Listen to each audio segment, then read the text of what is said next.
Renée, I'm thrilled that you're going to be bringing to Lyric Season one of your greatest creations, the role of Blanche Dubois in André Previn's Streetcar Named Desire, written for you.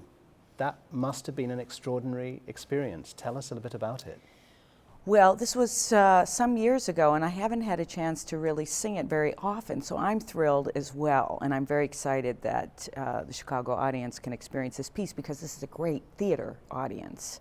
So the play will be familiar and loved.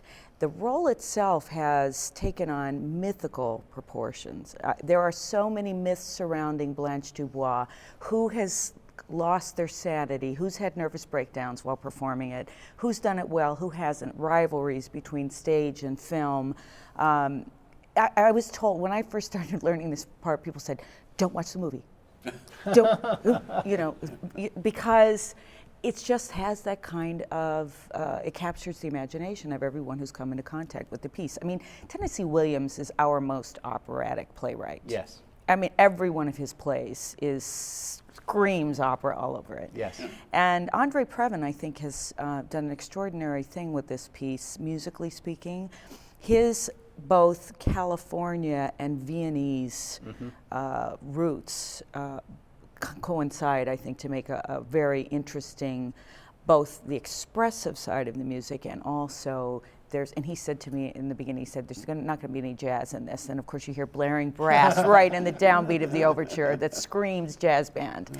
And in all of these characters, I think the music brings so much to the expressivity of the development of the drama in this piece. It's a great play, it's a great movie. What makes it a great opera? You know, it's that character development for one thing. I mean, to have Don't Turn on That Light become part of a whole scene about her wanting magic that is magical.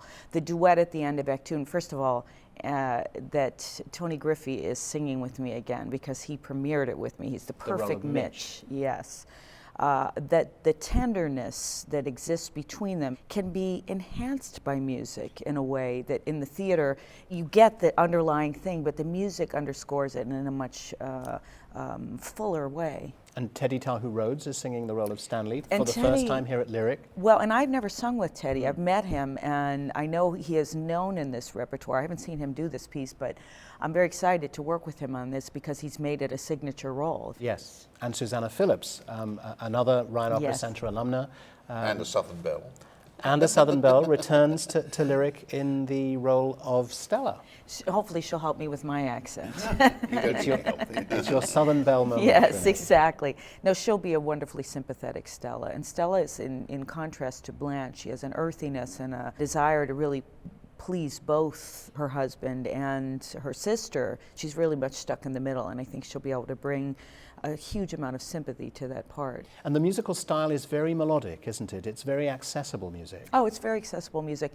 One of the things that's extraordinary about André when he writes for The Voice, he's such an experienced arranger. He's one of the only super multi-pronged musicians I know because he's a jazz pianist, he's a conductor, he's a composer, and he was a great film score and arranger. Yes. So when we were in this process, he was so experienced and he wanted the audience to hear the text that in the last week of rehearsals, he just kept thinning out the orchestration. And it's one of the most successful pieces, new works in that respect. And people in the audience said they could understand every word. That's great. Yeah. Well, very important. Very unusual. It is very important. And yet, the sort of orchestral palette is in no way compromised. There's a lot of lovely color in the piece, I think. Well, and the ending is also, that's the part I think that surprises people the most. Because the ending in the play is tragic, but he spins this out into a scene that is really emotional. It's almost a Liebestod. It's almost a love's death, isn't it? Yes. She has a level of ecstasy in her unreality that she never achieves in life. Yes, exactly. This production is interesting and works well because it kind of lives in a world between reality and imagination. The orchestra's on stage. And it's quite simple. It's a semi-stage production. We're in full costume, fully acting out the roles. But rather than the typical room, this play is almost always done in just a room, in a building maybe with other apartments.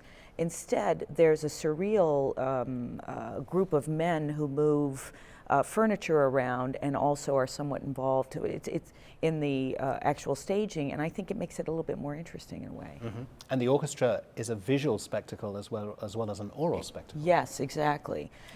It'll be fun for them, but I think also it's for the audience actually to have the opportunity to see the orchestra's vital participation in the action, which is, they, of course they appreciate, but they don't actually get to experience it.